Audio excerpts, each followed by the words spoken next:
So, topic of my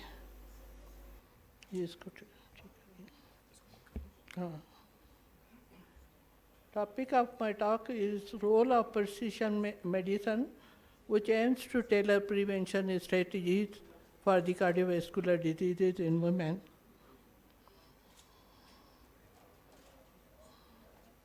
We know that CVD, comprising the heart disease, stroke, peripheral artery disease in women, are the leading cause of death among the women. And it claims 17.3%, 3 million deaths annually. There is difference in the death rate and the incidence among the various countries and various regions. About 44 million women in US are affected by the CVD. 80% of the CVD in women are preventable through the lifestyle modification and risk factor management. But this is the data from the USA, which is the most developed country. What about other countries? If we see the risk factors amongst the non-traditional risk factors, this difference in the various regions is present. Local practice pattern, access to care, and other factors like lower quality of life, ethnicity, culture, higher psychosocial burden, educational and lower socio-economical conditions of the women. Usually leads, especially in this talk, I'm concerned about the ethnicity and the genetic origin. Coming back to the precision or personalized medicine, it is a broad and rapidly advancing field. Have an evidence-based approach for individualizing patient care from health to disease, making the health care integrated and coordinated system.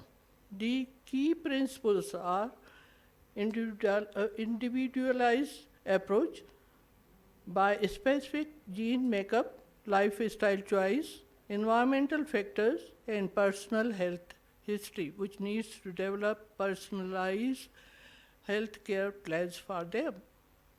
It also provides targeted interventions, aims to identify the underlying molecular and genetic mechanism of disease to provide targeted intervention. And then prevention-focused strategy in women by identifying women at higher risk, emphasizes on implementing tailored preventive strategies. Again, important is data-driven decision-making. To guide treatment decision relies on the analysis of large-scale biological, clinical, lifestyle, including genomic information.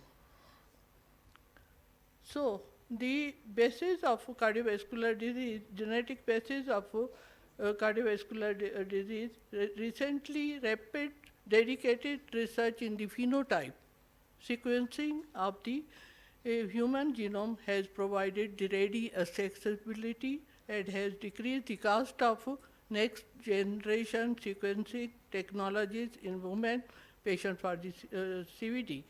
It provides novel insight into the genetic mechanism, polygenic risk score for common CVDs, and genome editing. These exciting future endeavors will change the established clinical approaches. We can and give rise to the individually tailored precise therapy, which is evidence-based, with better prognosis and lesser side effects by the by the various fractions of the genetic evaluations.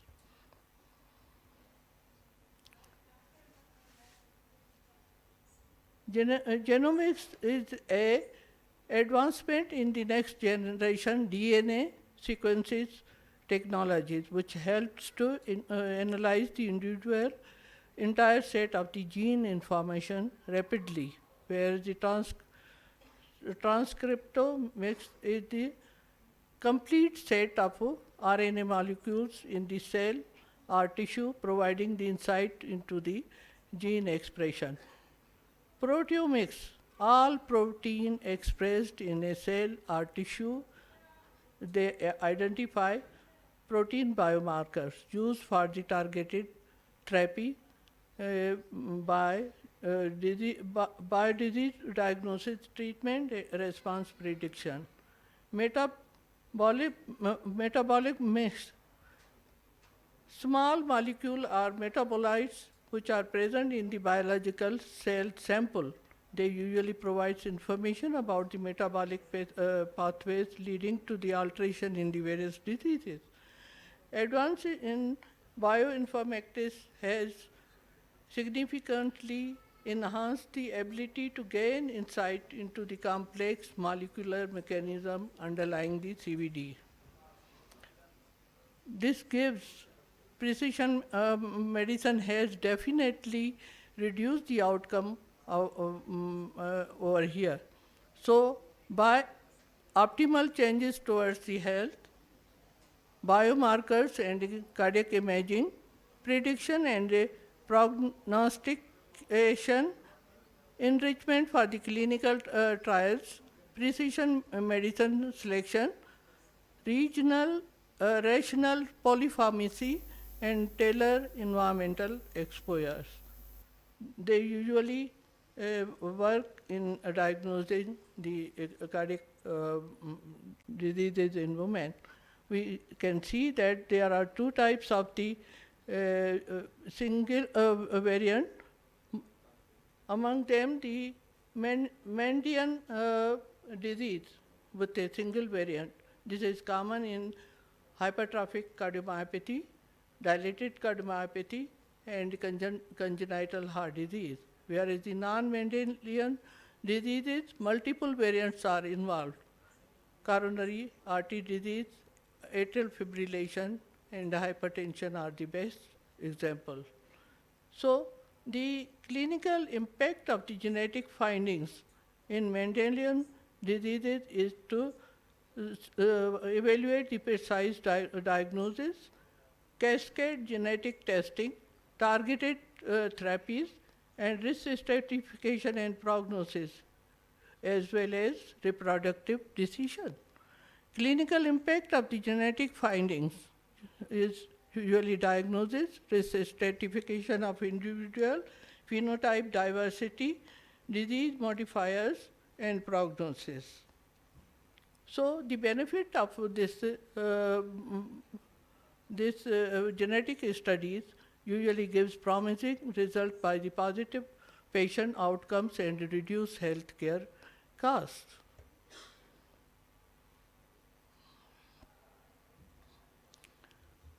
Although the cost usually decrease because of the early detection of the high-risk individual, implementing the preventive measures can result in the cost saving in a healthcare system, and the need for the expensive intervention and hospitalization can be reduced. But evaluation of the cost effectiveness of the precision medicine intervention as genetic testing and specialized treatment are important for its widespread adoption and integration into the healthcare system, especially in South Asian countries. So, the benefits of precision medicine approaches in cardiovascular disease prevention for women are to identify women with a specific genetic variant associated with the high risk of the CVD, tailored selection of the medicine based on individuals' genetic profile. It also takes into account an individual's personalized lifestyle factors, give guidance on adopting healthier lifestyle, including customized dietary plan, exercise regime, and stress management techniques. So, the network medicine and clinical recording are important.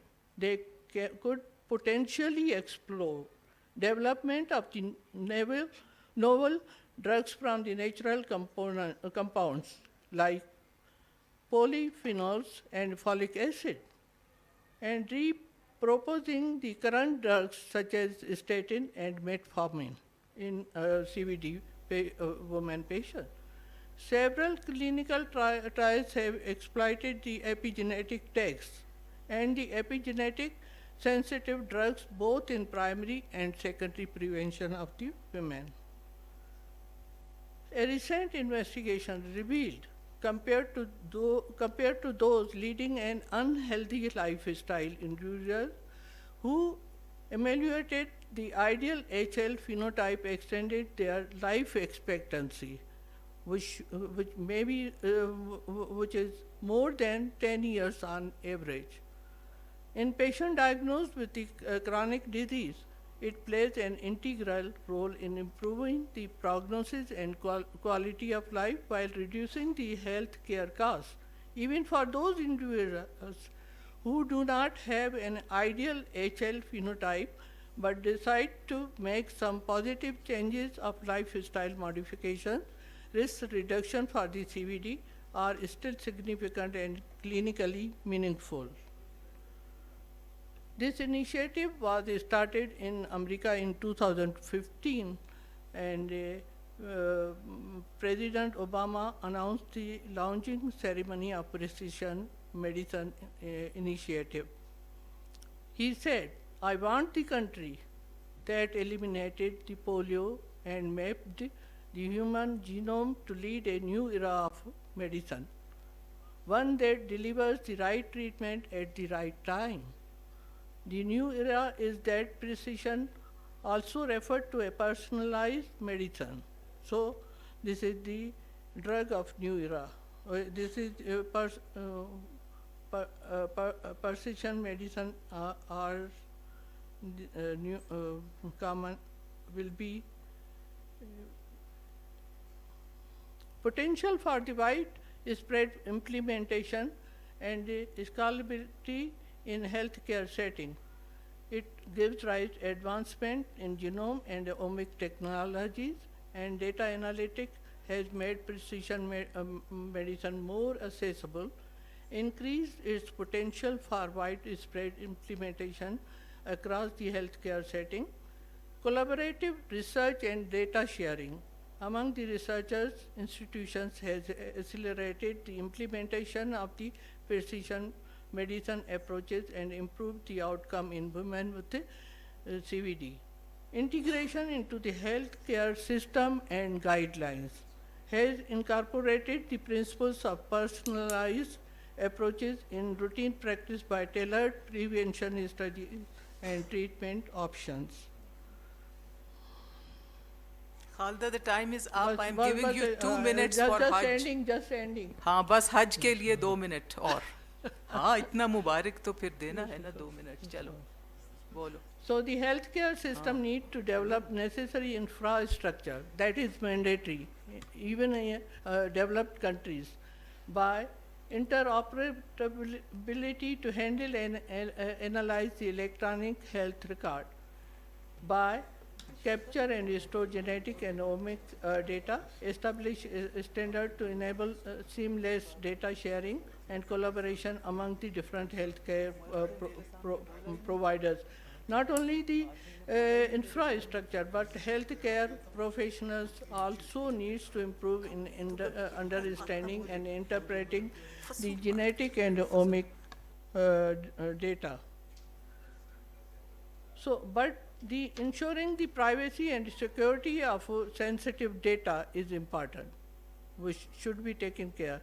Challenges arising in terms of the informed consent, data sharing, data storage, and protecting against the potential breaches or misuse. So, for addressing the challenges, will promote equity and access to precision medicine, collaboration among the stakeholders, including healthcare providers, policymakers, researchers, and patient advocacy group is necessary to drive progress and ensure that the precision medicine benefit all women, regardless of the background or socio-economical status. This is the summary of precision medicine and my talk. So, women patient empowerment and engagement is the target by achieving from the this precision medicine. It should be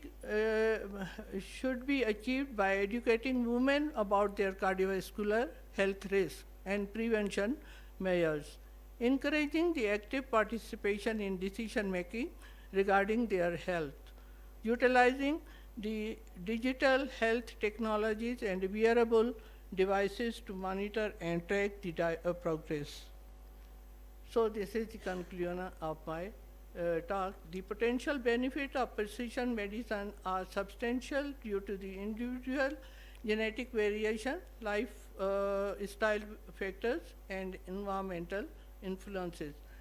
It offers a significant opportunity by providing the personalized approaches to identify and mitigate the disease risk, to tailor preventive strategies and improve outcome for the women with the CVD. It allows for the early detection and targeted interventions by integration of genomic and omic technology with the innovative